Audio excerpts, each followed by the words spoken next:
Welcome to Tokyosaurus. So what's up in Japan?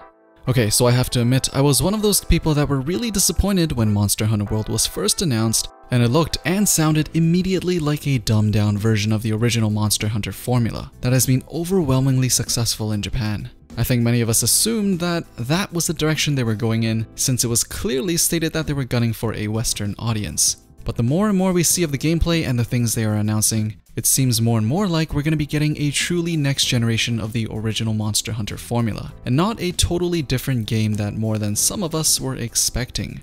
Some of us might have missed it when Monster Hunter World was first announced, but the executive director of Monster Hunter World, Kaname Fujioka, who was also the director of Monster Hunter 4 Ultimate, said that they're not taking things that people in the West hate and fixing them to make Western players buy it. People sometimes make that assumption, or they've got that fear, but that's not the case at all.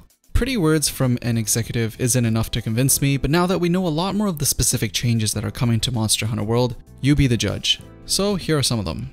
Starting with the meals that increase stats are now able to be eaten at camps instead of in town. And this time, perhaps one of the most game-breaking changes to come to Monster Hunter World is that a feline will not be cooking your meal.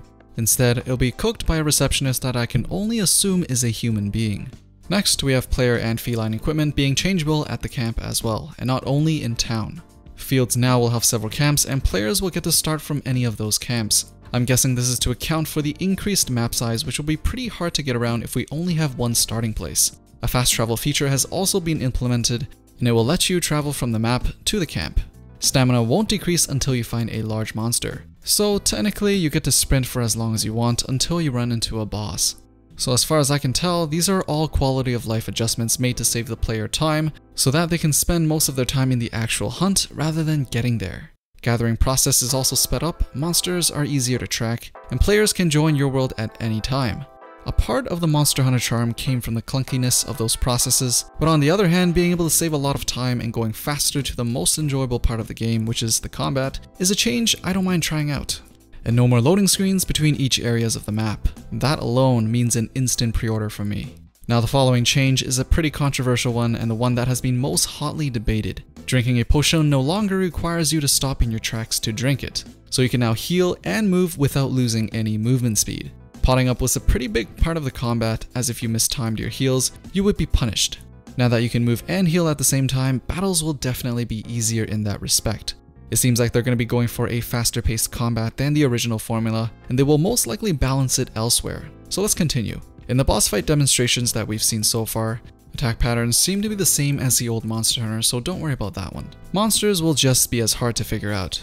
The only change here is that the graphics make the animation way more fluid and realistic compared to anything else we've seen before from Monster Hunter, so that's definitely a plus. Insect Glaive will also be very different than before. Now you will be able to mix and match between the staff and the Kinsect, while being able to upgrade them separately.